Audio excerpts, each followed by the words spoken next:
Vicky from Vicky's Craft Closet.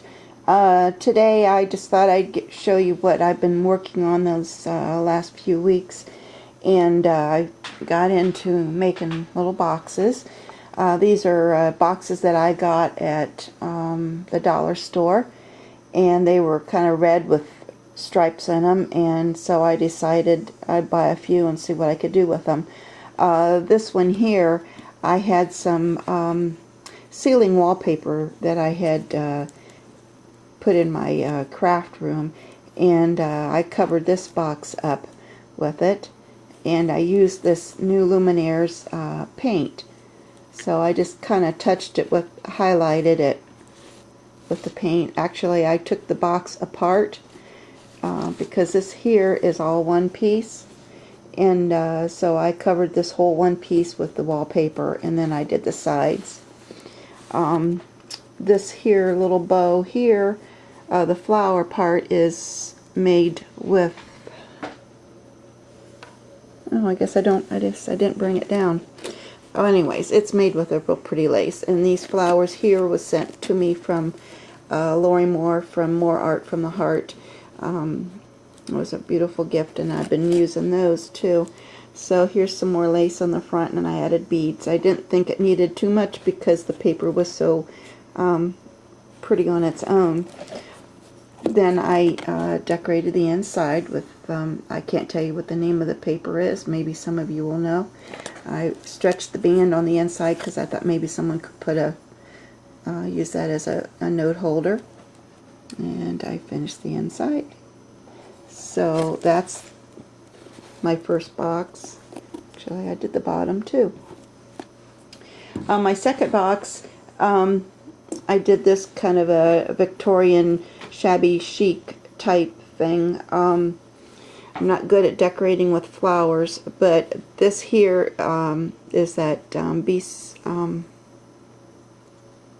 I can't think. Everybody knows that these metals. I'll put the link down below. Tell you where I got those, but a lot of you probably already know. But I will make sure that I get that straight. I thought I would remember, and then I completely forgot. I got a little doily underneath for the flower, and this is a blouse that I had bought at the Goodwill store, and I added some little pretty flowers in there. And this Chinese braid, I dyed it, inked it with the Photo Vintage ink, and then I added the seam. Yeah, you know what it is. I cannot. I lose my words when I'm doing this. So then I shaped up all the papers and added them on, and put some more of that Chinese braid on, and inked that up too around the top. And then I put a flower in the front and a tassel.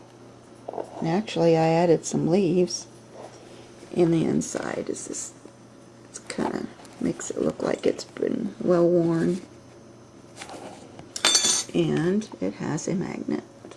Of course. There I am. Alright, there's the magnet. Okay.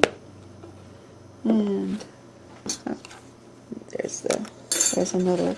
I must have had two on there and didn't realize it. They are very thin. Very nice product.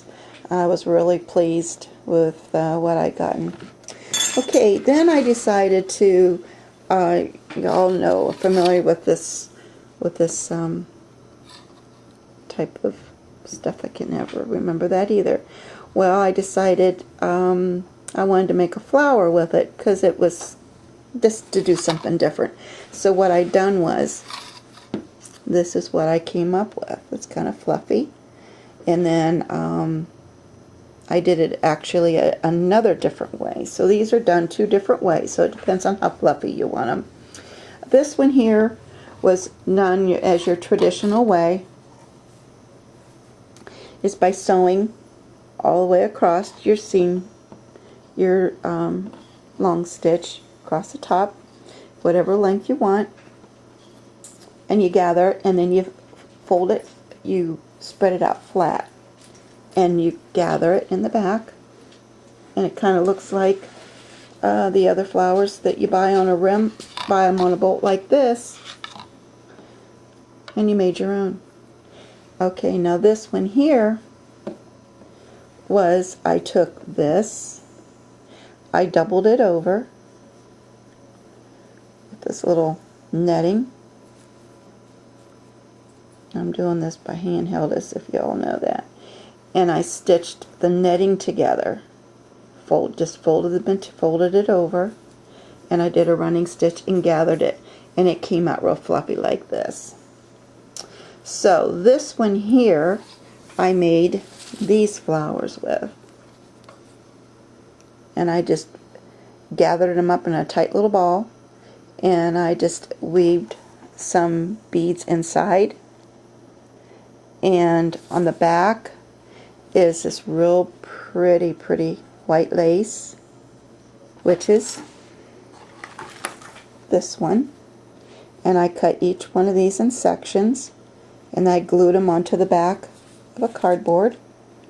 There's 1, 2, 3, there's 6 of them, so I glued the 6 on there first, then I added my flower, and then I added my beads.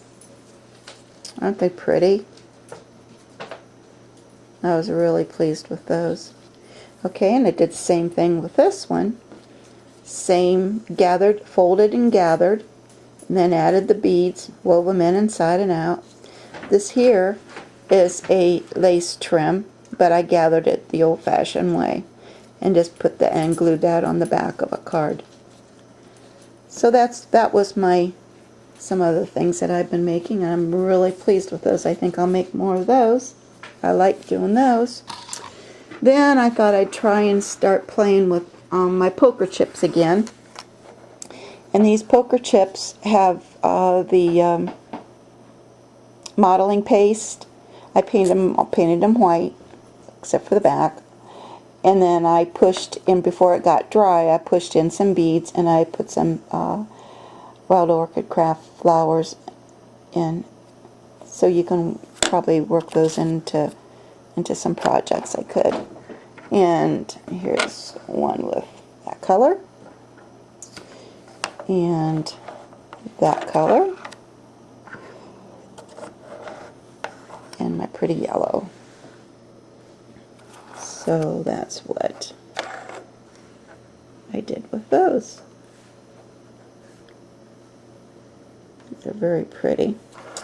Okay, then I was still messing with the modeling paste, and I just cut out a square chipboard, and I covered it with some more modeling paste, and then I pushed in some more flowers and some more beads and some squiggled up some lace and a token heart, and actually I sprayed that with, I took some stuff that Lori from Mooreartfromtheheart, she had given me, and I painted the pearlized white on there.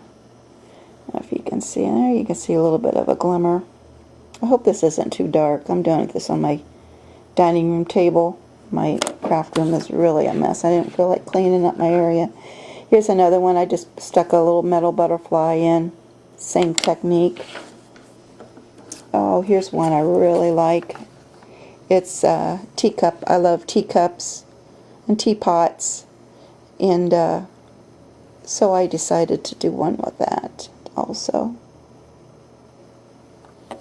And here's another one.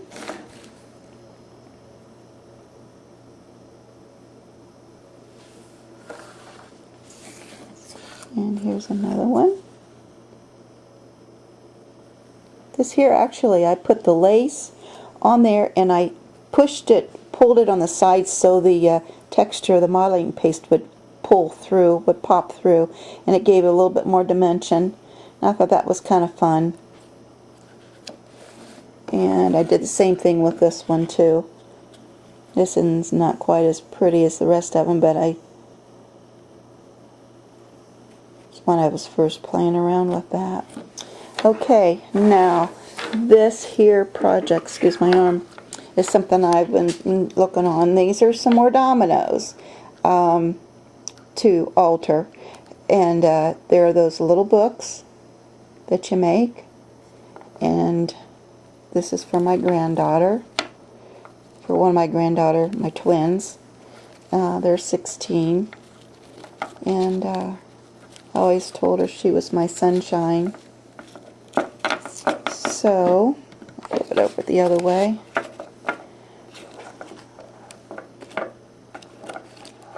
I put in there, I decorated. Is that upside down? Yep, sure is. Okay. I'd always told her she was my sunshine. They both are. And I wrote, cut out papers. It says, you are my sunshine. My only sunshine. And these are so simple to make. And then on the other side is plain, but yet I'm planning on cutting out some pictures of her when she was a baby and some pictures of her and I together. And I've got my other granddaughters started, but I don't have much decorations done on her. She likes black and white, so that's what I'm going to do for her. And then you just fold them back up. It's a little book. And you just tie it back up like you did. Okay, that's all what I've been up to. And I hope you enjoyed what I've been making. And got any questions, just give me a quick, drop me a message and we'll talk about it. Okay? Thanks a lot for stopping by. Bye-bye. Oh, I forgot. One more thing. I made this several months ago. I'll get this other background out so it doesn't get confused. And I hope I'm not making anybody sick. This is my ice cream pincushion. Candlestick. My beautiful lace. And there's those pretty little flowers. And then I covered it with lace, and that was pink satin, and I just kept going with it. And I thought, oh my gosh, that looks like an ice cream sundae, strawberry ice cream sundae. It doesn't have a cherry on top, but that's what I got. And I thought that turned out pretty cute. So, thought I'd share that with you, and there's some of my dangle stick pins. And I hope you enjoyed watching. Okay, thank you. Bye-bye. Okay,